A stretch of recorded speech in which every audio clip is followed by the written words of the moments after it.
Assalamualaikum. Hope you all are doing well.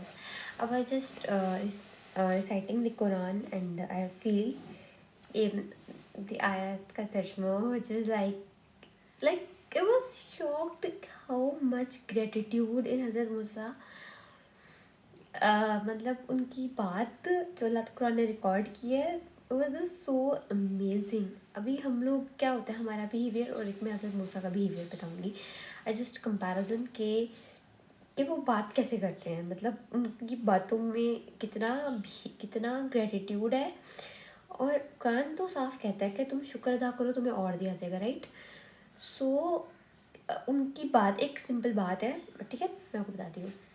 बस saying अल्लाह ताला कहते हैं कि तुम्हारे हाथ में क्या है, मतलब वो अल्लाह से डायरेक्ट कम्युनिकेशन कर रहे हैं. अच्छा, अभी हम यहाँ पे कहेंगे हम अल्लाह से हज़रत मूसा के तो अल्लाह से डायरेक्ट कम्युनिकेशन हमारी नहीं है. आई यू लिटरली थिंक कि हमारी अल्लाह से डायरेक्ट कम्युनिकेशन नहीं है? क्या हम जब सोचते हैं अल्लाह हमारी बातों के जवाब हमें चीज़ों में नहीं दिखाता? क्या हम जो बात सोच के कुरान खोलते हैं क्या हमें उन चीज़ों के जवाब नहीं मिलते? ऑब्वियसली हमें मिलते हैं. तो हम ये बात नहीं कह सकते कि अल्लाह ताला ने हमें छोड़ दिया. अल्लाह ताला हमारे साथ ही हैं, हमें देख रहे हैं, वो हमें जवाब देते हैं हर चीज़ का. अगर आप मैं इस दिन में एक सवाल सोचती हूँ ऐसा कैसे हो सकता है, तो अल्लाह ताला मुझे दिखा देंगे इर्द गिर्द से कि ऐसा इस तरह से होता है, ठीक है.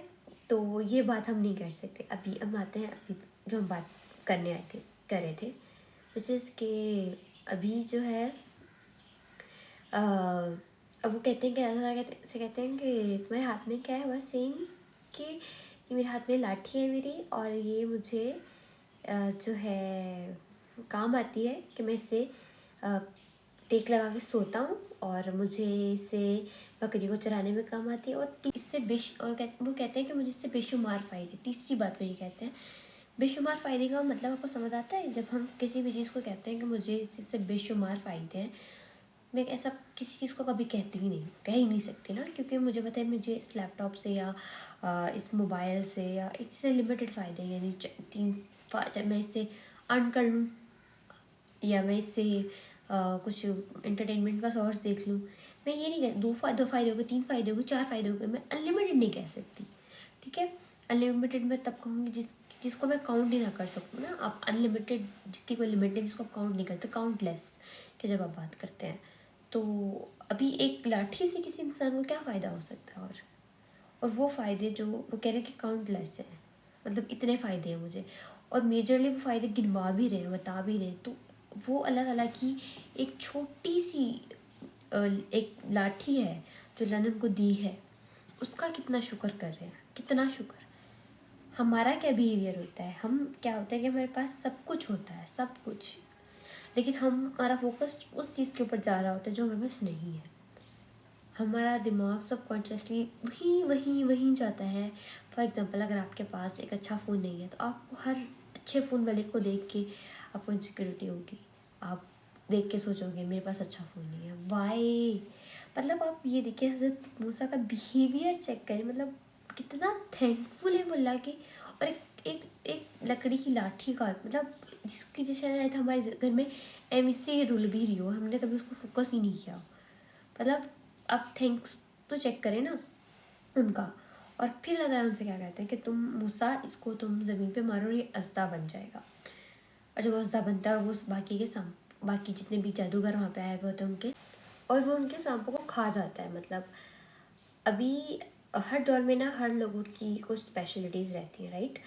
जैसे आज का दौर है, आज का दौर एआई का दौर है. एआई टूल्स जो लेके आते हैं मार्केट में, जो कोई इनोवेटिव ऐप बना लेता है, जो बहुत अच्छा सा लाइक कंटेंट अच्छा बनाता है, या कुछ भी लाइक आप कह लें टेक्नोलॉजी का दौर है, ठीक है. कोई भी टेक्नोलॉजी कोई नई चीज़ आती है मार्केट में तो वो ट्रेंड करती है, राइट.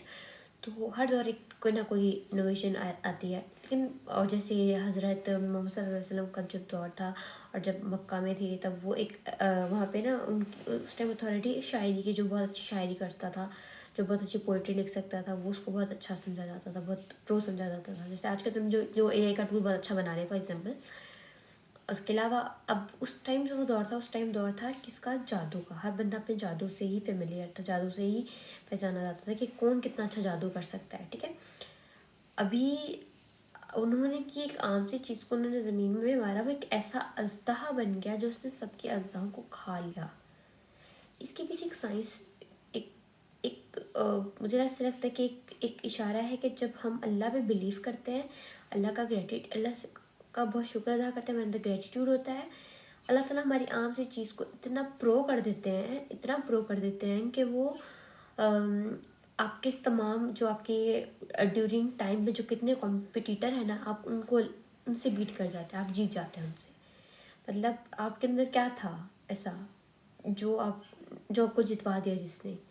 ग्रेटिट्यूड था, एक शुक्रगुजारी थी, अल्लाह का शुक्र था आपके अंदर, जिसने आपको एक मुकाम दिया। मतलब हम अल्लाह का जब तक शुक्र नहीं अदा करेंगे ना, हम उसकी नेमतों को जान नहीं सकते। जब हम तो उनका बिहेवियर मतलब ये होता है कि मतलब आप हर चीज़ में फिर आप थैंकफुल है अल्लाह ताला की, और आप बहुत शुक्र कर रहे हैं, और अल्लाह ताला को शुक्र तो बहुत पसंद है। अल्लाह ताला क्या कहते हैं कि तुम शुक्र करो, तुम्हें और दिया जाएगा। तो ये बात प्रूव्ड है, कुरान की बातों से भी प्रूव्ड है। और मतलब इस चीज़ इतनी सी बात में कितनी ज़्यादा लेसन्स छुपे हुए हैं कि how life is going on with gratitude. I think Quran तक जितना मुझे समझ आया है इज़ ऑल अबाउट ग्रेटिट्यूड। अगर आपके अंदर शुक्र है ना, तो आप बेहतरीन ज़िंदगी जी रहे हैं। मतलब मुझे लगता है आपके पास किसी चीज़ का होना नेमत तो है, लेकिन उससे बड़ी नेमत आपको पता है क्या है? उस नेमत का एहसास होना। अगर आपके पास पेरेंट्स हैं, ये नेमत है आपके पास, लेकिन आपको एहसास है कि आपके पास पेरेंट्स हैं, आपको बहुत खुशी है इस चीज़ की, तो you are the lucky one. चीज़ों के चले जाने के बाद तो हम तो हर कोई कर लेता है, लेकिन मज़ेदारी तो तब है ना जब आप वो चीज़ आपके पास है और आप उसकी कदर करें और आप उसका शुक्र अदा करें।